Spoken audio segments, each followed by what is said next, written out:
কাল রাত থেকে না, সকাল থেকেই ঝিরিঝিরি হচ্ছিল। রাত থেকে প্রচণ্ড পরিমাণে বৃষ্টি হচ্ছে আমাদের এখানে, সারা সিঁড়ি একসাথে। আমি বৃষ্টি পড়ছে ঝিরিঝিরি।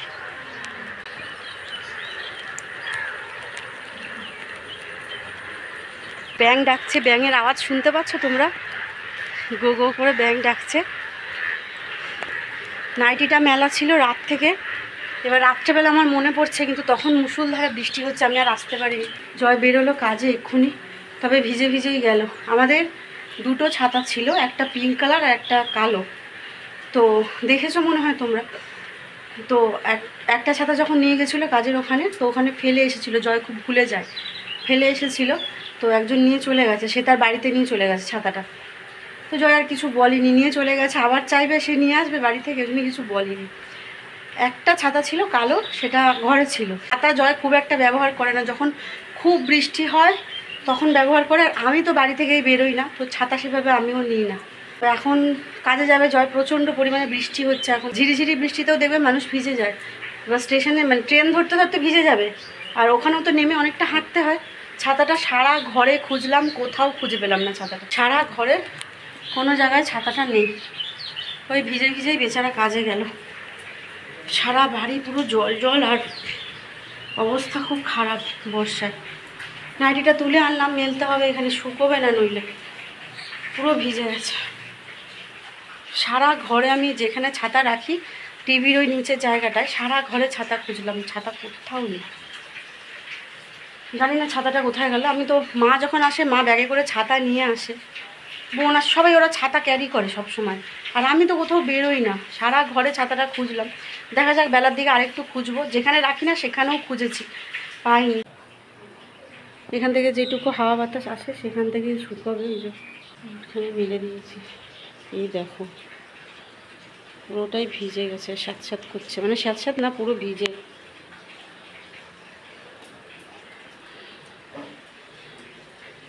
সব জায়গা পুরো ভিজে। ছাতাটা আমি কোথায় রাখি তোমাদেরকে দেখাই। এই জায়গাটাতে, এই নিচটাতে, এখানে ছাতাটা সব সময় থাকে। এইখানে আমি ছাতাটা রাখি সব সময়, কিন্তু এই জায়গাটাতে ছাতা নেই। আমি অন্য জায়গাতেও খুঁজে দেখলাম, যেহেতু এই জানলাগুলোতে, এই পারে, কিন্তু আমি এইভাবে রাখি না। কি বলো তো, একটা জিনিস আমরা যেখানে রাখি না অভ্যাস হয়ে যায়, তো এইখানটাতেই থাকে পড়ে। জানি না ছাতাটা কোথায় গেল, কোথায় গায়েব হয়ে গেল নিজে নিজে, নাকি আমি কিছু বুঝতেই পারছি না। মানে লোকেরা কি করে, একটা বালতি, একটা ছোটোখাটো জিনিসও কোথাও গেলে সেটা লক করে ঘরের ভেতর রেখে লক করে দিয়ে যায়। আর আমি যখন পুরুলিয়া গেলাম, আমার সমস্ত জিনিস বাইরে পড়া, জিনিসপত্র দরজা এলো করা, মানে জয়ভাবে, মানে মাথার ভেতরে আসে না তো কিছু কখনো। কিন্তু যখন দেখি লোকেরটা, তখন বুঝতে পারি যে আমারও মনে হয় এটা করা উচিত ছিল। কিন্তু আমি নিজের দোষ আর কত বলবো, প্রচুর প্রচুর ভুল, আমার প্রচুর পরিমাণে ভুল করে ফেলেছি। একটা ঘটনা তোমাদেরকে বলি। ওয়াইফাই লাগানো হয়েছে, তোমরা জানো, কিছু মাস হলো, জানো তোমরা, কিছু মাস হলো ওয়াইফাই বসানো হয়েছে। তো এরা যেদিনকে আসে, হঠাৎ করে কিছুদিন বাদে আমাকে বলে, তোমাদের তো ওয়াইফাই বসানো, তো আমরা ইউজ করব নেটটা, কত টাকা লাগে বলো, আমি দিয়ে দেবো মাসে। তো আমি বললাম, টাকা দিবি কেন? আমি তো মাসে মাসে সেই টাকা দিই, আমাকে মাসে 700 টাকা করে দিতে হয় ওয়াইফাইতে। তো দেখবি কী আছে। তো দিলাম। তো মাঝখানে যখন ঝামেলা হলো, তখন মানে আমার খারাপ লেগেছিলো যে আমি এত ভালোবাসার পরেও আমার নামে এত কিছু বললো এখানে ওখানে। তো আমি পাসওয়ার্ডটা চেঞ্জ করে দিয়েছিলাম, তারপর আর ইউজ করতে পারতো না। আমি পুরুলিয়া থেকে এসে শুনি জয়ের কাছ থেকে আবার নিয়েছে।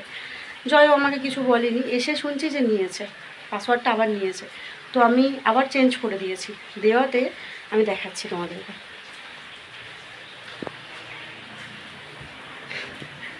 না দেখালে তোমরা বুঝতে পারবে না। ছাদে যেহেতু এটা লাগানো থাকে, যেটা বসানো হয় আর কি, সেটা বসানো থাকে। তো আমি পাসওয়ার্ডটা চেঞ্জ করাতে, মানে পুরো নখ দিয়ে, একটা নখের দাগ, মানে নখ দিয়ে তারটাকে চাপা হয়েছে যাতে করে সমস্যা হয়। আর কয়েকদিন ধরে এত সমস্যা হচ্ছে, আমি ভিডিও আপলোড করতে পারছি না। ওয়াইফাই আমার জন্য ভীষণ জরুরি, আমি ফোন ঘাটার জন্য না, আমার কাজের জন্য জরুরি। নখ দিয়ে এমন করে চাপা হয়েছে জায়গাটাকে, যে কয়েকদিন ধরে আমার নেট ঠিকমতো চলছে না, ভিডিও ঠিকমতো আপলোড হচ্ছে না। মানে মানুষ কতটা ভয়ঙ্কর হতে পারে। এবার যেহেতু আমি সামনাসামনি দেখিনি, সেজন্য বলতে পারছি না, কিন্তু বুঝতে পারছি কিছু একটা করা হয়েছে। এটা দেখো ভালো করে, এই জায়গাটা এই জায়গাটা পুরো চেপা, এইটা জয় আমাকে ডেকে দেখালো, এই জায়গাটা পুরো চাপা ছিল। এটা দেখতে পাচ্ছি একটুখানি জায়গাটা কীরকম হয়ে আছে, এই জায়গায় ঢুকে আছে, পুরো সমান ছিল তারটা, এই জায়গাটা ঢুকে গেছে, মানে নখ দিয়ে এটাকে গায়ের জোরে চাপা হয়েছে, তবেই না এটা এরম হয়েছে, এমনি এমনি তো হবে না। এবার যেহেতু চোখে দেখিনি কিছু বলতে পারছি না, মানুষ কতটা ভয়ঙ্কর হতে পারে ভাবো। দেখো তারটা এখান থেকে সমান এসছে, এই জায়গাটা একটু চেপে গেছে, দেখো এই জায়গাটাতে, এইখানটার নখ দিয়ে পুরো চাপা ছিল। জয় কালকে ঠিক করেছে আর আমাকে ডেকে দেখালো, জানো, মানে নখ দিয়ে গায়ের জোরে পুরো চিপে দেওয়া হয়েছে যাতে ঠিকভাবে কানেকশান না আসে। আর সেটাই হচ্ছে, প্রচুর সমস্যা হচ্ছে আমার। দেখো তারটা সমান এসেছে, এই জায়গাটা একটু ঢুকে গেছে, এখানটা নখ দিয়ে পুরো চাপা পড়েছিল এই জায়গাটা। কতটা ভয়ঙ্কর হতে পারে মানুষ ভাবো। আমি পাসওয়ার্ড চেঞ্জ করার কারণে আমার তারটা এরকম হয়ে গেল আপনা আপনি। কি বলবো তাহলে বলো। আমি ছিলাম ছাদে, দেখলাম তো ছুটে ছুটে এসে দরজা খুললাম, মানে কেউ এসে দরজা ধাক্কালে দরজাটা পর্যন্ত খোলা যায় না, দরজাটা আমাকে হুড়মুড় করে এসে নেমে খুলতে হবে। যাই হোক, মানে এত প্রবলেম হচ্ছে নেটওয়ার্কের, মানে ঠিকঠাকভাবে ভিডিও পোস্ট করতে পারছি না। জানি না হয়তো আমি কি ভুলটা যে আমি করেছিলাম। আমার অত টাকা দিয়ে, মানে গরিবের ঘরে একটা ওয়াইফাই বসানো, অনেক কষ্ট করে জিনিসটা বসিয়েছিলাম আমি, জিনিসটা এরকম ক্ষতি হয়ে গেল। মানে আমার তো কাজের জন্য ওটা বসানো, আমি ঠিকঠাকভাবে কাজ করতে পারছি না, ভিডিও আপলোড করতে পারছি না, এরকমই অবস্থা হয়ে গেছে। যাই হোক, ভগবান, এখন আমি বিশ্বাস করি ভগবান আছে, তো ভগবানই বিচার করবে, আমি আর কিছু বলবো না। কিছু কাজ আছে, জামা কাপড় কিছু আরও ধুতে হবে, জয়ের কিছু গেঞ্জি আছে যেগুলো না ধুলেও পরে কাজে যেতে পারবে না কালকে, তো সেগুলো এখন ধুয়ে ধায়ে দিই, দিয়ে তারপর দেখি সারাদিন কী কী করি। তো এখানে দেখো ঘরটার অবস্থা পুরো বেহাল ছিল, সেটা ঠিকঠাক করে সব গুছিয়ে নিয়েছি। আর জয় যেদিন বাড়িতে থাকে সেদিন ঘর এরকম ওলট পালট, এখানকার জিনিস ওখানে এরকম হয়ে যায়, তো ওই জন্য সকাল সকাল সব কিছু গুছিয়ে নিলাম, কেমন যেন আমার অস্থির অস্থির করছিল। তো বিছানাটা সুন্দর করে দিকে গুছিয়ে নিয়েছি, ঘরটাকে মাদুর পেতে নিয়েছি। এখানে আমি এখন করব, বসে বসে এডিট করব। আমার নিচে বসতে বেশি ভালো লাগে, নিচে বসতে বা ঘুমোতে বিছানার থেকে আমার নিচে বেশি ভালো লাগে। আগের বাড়িতে তো আমি সবসময় নিচেই ঘুমাতাম। তো যাই হোক, এখানে মাদুরটা পেতে নিয়েছি, এখন আমি এডিট করতে বসবো। আর এখানে বানুকে রেখেছি, কারণ এখানে আমি ফ্যানটা চালাবো, প্রচণ্ড গরম, বৃষ্টি হলে কি হবে, আর বানুর যাতে হাওয়াটা লাগে। টেবিলটাও পুরোপুরি পরিষ্কার করে নিয়েছি, একদম ঘেঁটে হয়েছিল। বৃষ্টি ঝিরিঝিরি পড়ছে এখন বাইরে, তবে খুব একটা জোরে না, হালকা, যা জোরে হওয়ার হয়ে গেছে সারা রাত, রাস্তা পুরো দই হয়ে গেছে। যাই হোক, চলো একটুখানি বসে এডিট করি।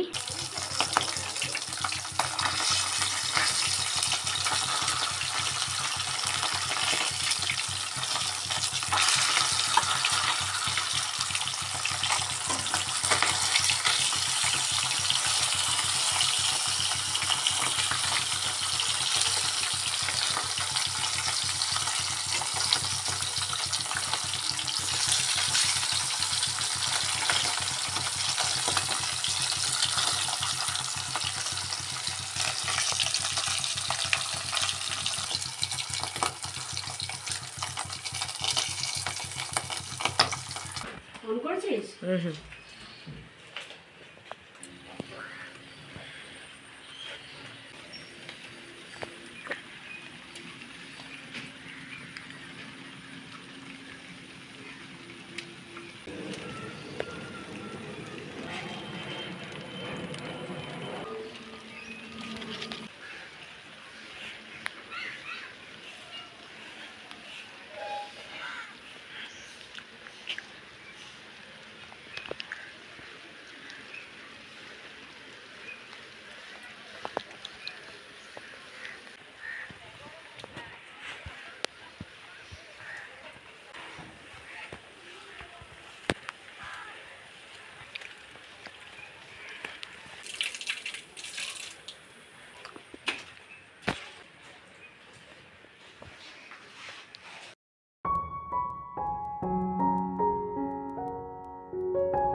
হচ্ছে ভাত।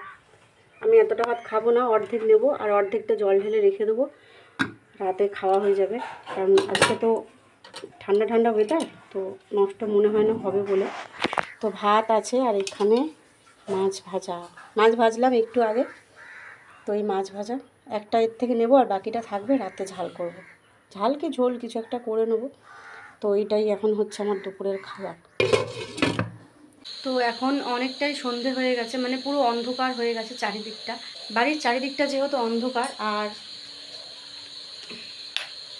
মাঠের মাঝখানে তোমরা দেখেছো বাড়ির চারপাশটা কতটা অন্ধকার আর কতটা ফাঁকা ফাঁকা। তো আমি ঘুমোচ্ছিলাম বলতে আজকে যেহেতু বৃষ্টি হচ্ছে আর মেঘলা মেঘলা ওয়েদার, একটু ঘুম ঘুম তো পাবেই। তো অনেকক্ষণ জেগেছিলাম আজকে, যেহেতু এরা ভাড়া উঠে গেল, এই যে আজকে এরা উঠে গেল। এই রুমটাতে ছিল ওরা, এই যে এই রুমটাতে। তো আজকে যেহেতু ওরা উঠে যাবে সেই কারণে জিনিসপত্র এদিক ওদিক করা হচ্ছিল।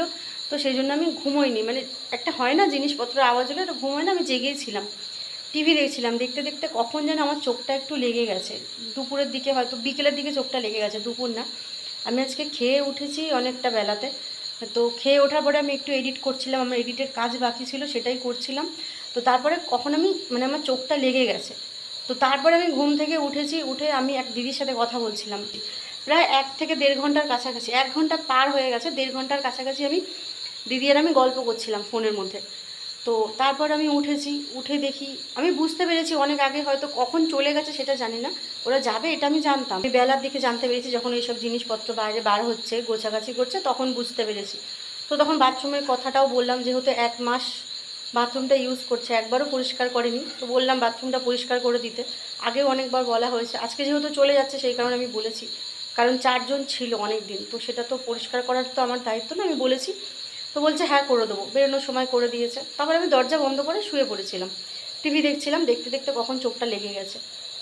তো দিদির সাথে কথা বলার পর আমি যখন বাইরে বেরিয়েছি, সন্ধে হয়েছে, বাইরে বেরিয়েছি, দেখছি আমি, মানে চলে তো গেছে পুরো, বাড়ি ঘরটা ফাঁকা, দেখতে পাচ্ছ রুমটা পুরো ফাঁকা। তো আমি দেখছি, দাঁড়াও,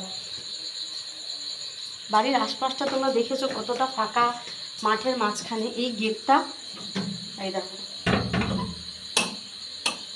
পুরোটাই খোলা। মানে চলে গেছে, একবার যে মানুষ ডেকে বলে যায় যে দরজাটা অন্তত বন্ধ করে দাও, একটা মেয়ে পুরো এই ফাঁকা বাড়িটাতে, পুরো বাড়িটাতে আমি একা আছি। জয় এখনও বাড়িতে ফেরেনি, কখন ফিরবে জানি না, ওর ফিরতে অনেকটাই রাত হয়। পুরো বাড়িটাতে আমি একা, একটা মানুষ যে বলে যায়, কে এসেছিলো না এসেছিলো আমি কিছু জানি না, বললাম না ঘুমিয়ে পড়েছিলাম, তো ওইভাবেই চলে গেছে। দরজা পুরো খোলা, বাইরের দরজা শুধু এইভাবে ভেজানো, মানে কেউ ঢুকলে ঢুকে আসতে পারবে ইজিলি। দরজা তো মানে ছিটকিনি দেওয়া নেই ভেতর থেকে, আমাকে ডাকলে তো আমি দিতাম। তো উঠে দেখি পুরো দরজা খোলা। এই দিকের গেটটা যেটা তালা দেওয়া থাকে, এই তালাটা, এখানে একটা তালা ছিল, তোমরা আগেও দেখেছো, এই যে এটা, এই দেখো, এই দেখো এইদিকে যে তালা দেওয়া ছিল, যে মানে যে তালাটা ছিল দেওয়া, জয় এখন কখন আসবে তার কোনো ঠিক নেই। এবার আমি এখন মাদের বাড়ি গিয়ে বসে থাকতে পারি, কিন্তু ওই এতটা কাদা ঠেলে রাস্তা পুরো দই হয়ে গেছে, মানে এতটাই কাদা পাক হয়ে গেছে রাস্তাটা। এখন অতটা যাবো, আমি মাদের বাড়িতে যাব, তারপর আসবো, এসে রান্না বান্না, আমার তো ঘরেও কাজ থাকে না। এখন আমার মনের ভিতরে একটা মানে ভয় ভয় লাগছে, যেহেতু দরজাটা পুরোটাই খোলা, আমার কাছে কোনো তালা নেই। এখানে যে তালাটা লাগানো ছিল সেই তালাটা ভেঙে দিয়েছে সেদিনে বাথরুমে যেতে গিয়ে, মানে কতদিন, কিছুদিন আগে বাথরুমে যেতে গিয়ে ঘুমের ঘোরে তালাটাকে, মানে দরজাটা খুলতে গিয়ে তালার ভিতর চাবিটা আটকে গিয়ে চাবিটা ভেঙে থেকে গেছে। মুখটা যেন ধরপড় করছে আমার, চাবিটা ভেঙে তালার মধ্যে আটকে গেছে, তালাটা পুরোপুরি ভেঙে গেছে। তো ওদের একটা তালা ছিল, সেই তালাটা এতদিন লাগানো ছিল, আজকে যাওয়ার সময় তালাটা খুলে নিয়ে চলে গেছে। এখন দরজাটা ওরামই পড়ে আছে, যতক্ষণ জয় আসবে।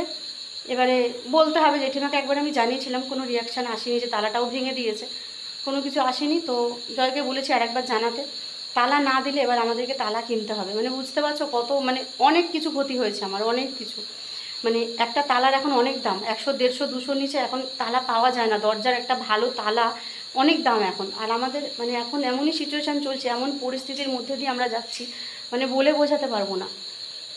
সবে ভাড়াটা দিয়ে উঠেছি 2-3 দিন হলো। এবার ওয়াইফাইয়ের বিল এখনও দেওয়া হয়নি আমাদের, সত্যিটা যেটা বলি, দেওয়া হয়নি এখন। একটু একটু করে জোগাড় করে করে দেওয়া হচ্ছে। খুবই সমস্যার মধ্যে দিয়ে যাচ্ছি এখন এই তালাটা কেনা আমার পক্ষে, যেহেতু আমি তালাটা ভাঙিনি, আমি নষ্টও করিনি তালাটা নষ্ট করেছে, ভেঙেছে একজন, পড়লো আমার ঘাড়ে এসে। মানে কী যে বিপদ আমি ডেকে এনেছিলাম আমি জানি না, মানে কি জীবনের সবচেয়ে সেরা ভুল। এই তালাটা এখন যদি কোনো ব্যবস্থা না হয় তাহলে এখন তালাটা আমাকে কিনতে হবে, নতুন একটা তালা এখন অনেক দাম।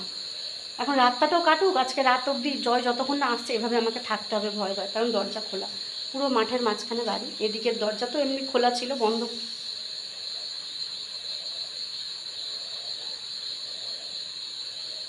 বন্ধ করলাম, ঘরে যাই।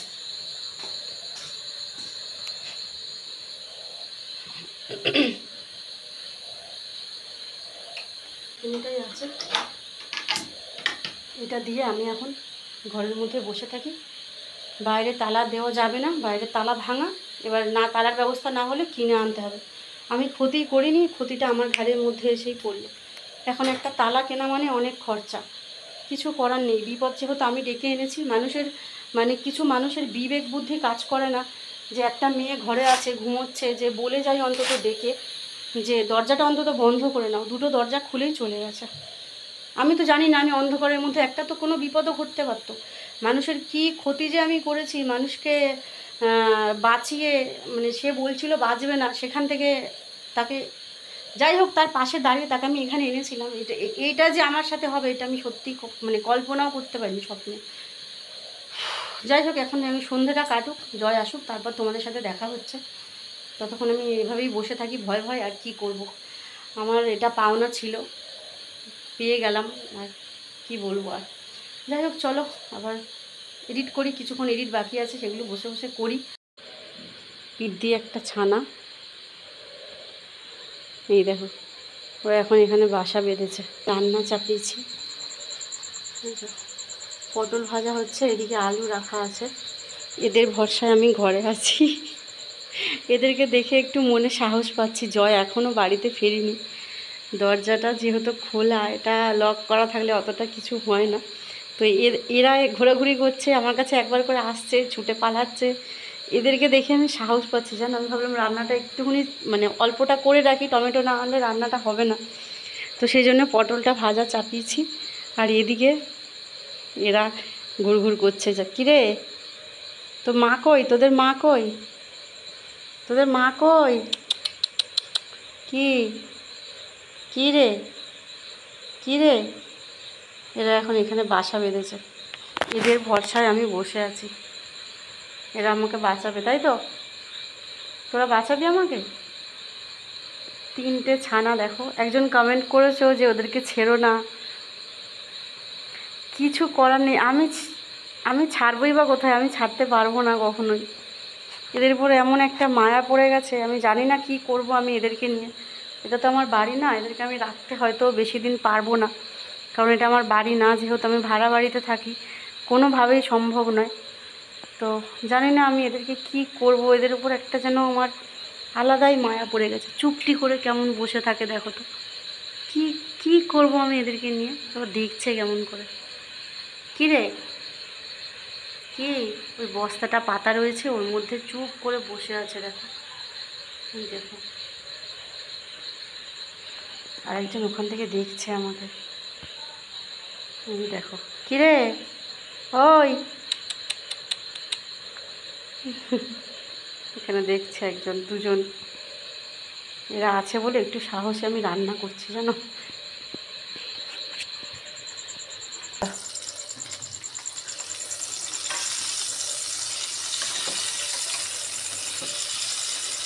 পটল শুধু ভাজা করব না, পটল আলু একসাথেই ভাজা করব। সকালবেলা যে জল ঢালা ভাত খেলাম মাছ ভাজা দিয়ে, আর 3 পিস মাছ ভাজা রয়েছে, তো সেটা দিয়ে এখন এই রাতের তরকারি হবে। এই পটল আলু দিয়ে ওই 3টে মাছ, এখন একটু ঝোল আজকে করবো না, একটু মাখা মাখা তরকারি করব। তো সেই জন্য ভাবলাম যে পটল আর আলুটা ভেজে রাখি, তাহলে জয় আসলে রান্নাটা চাপিয়ে দেবো।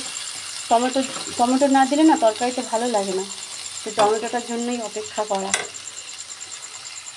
আলু পটলটা ভাজা থাকলে রান্নাটা তাড়াতাড়ি হয়ে যাবে। এই দেখো, আজকে আবার নতুন ছাতা নিয়ে আসলো, ঘর থেকে ভালো ছাতাটা হারিয়ে গেল, কিন্তু ছাতা তো বর্ষাকালে খুব জরুরি না। আমি না বেরোলেও জয় তো কাজে বেরোয় রোজ, সেই জন্য ছাতাটা খুব দরকার। তো এই ছাতাটা আজকে নিল। আর এই যে বাজার নিয়ে এসেছে আজকে লাউ আর টমেটো, আজকে লাউয়ের তরকারি হবে। এই ছাতাটা খুলে দে তো একটু, ওইখানটা মেলে দেবো।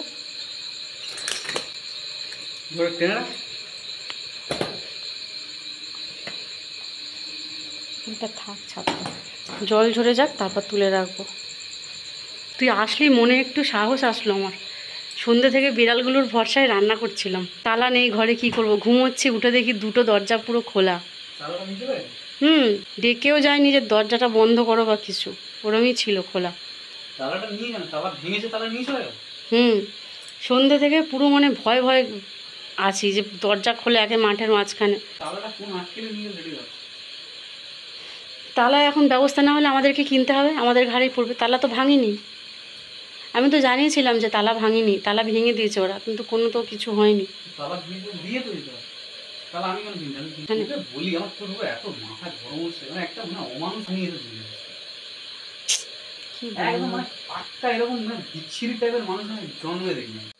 এখন মুড়ি মাখা হবে, একটা চপ টুকরো টুকরো করে নিয়েছি, আর টমেটো কুচি, চানাচুর, এটা দিয়ে এখন মুড়ি মাখা হবে। জয়ও রাস্তায় কিছু খায়নি, আর আমিও সন্ধ্যা থেকে খাইনি, তো বললো একটু মুড়ি নিয়ে যাই, তাহলে মুড়ি মাখাবো আর দুজনে খাবো। তো ওই জন্য অল্প করে মুড়ি নিয়ে মাখাচ্ছি এখন। মাঝে মধ্যে আমরা দুটো তিনটে করে চপ খাই, আবার মাঝে মধ্যে এমন সময় আসে আমরা একটা চপকে টুকরো টুকরো 1000 টুকরো করে খাই। হ্যাঁ সেই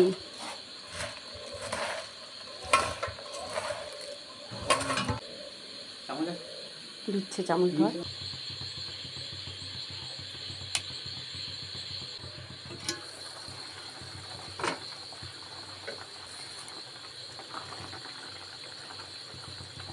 মাছ কটা তুলে রেখেছিলাম, সকালবেলা পান্তা দিয়ে খেলাম, আর এই কটা এখন ঝোল করব।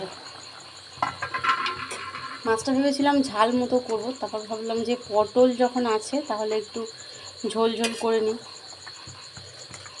সকাল পর্যন্ত হয়ে যাবে আমার, মানে কাল দুপুর পর্যন্ত আমার হয়ে যাবে। দুপুর পর্যন্ত আর খাওয়ার চিন্তা করতে হবে না, যখন যেমন তখন সেভাবে চলতে হবে, তাই না বলো?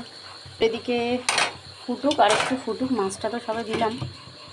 আর এদিকে আমার লাউয়ের তরকারি করব, সেটা রেডি করছি।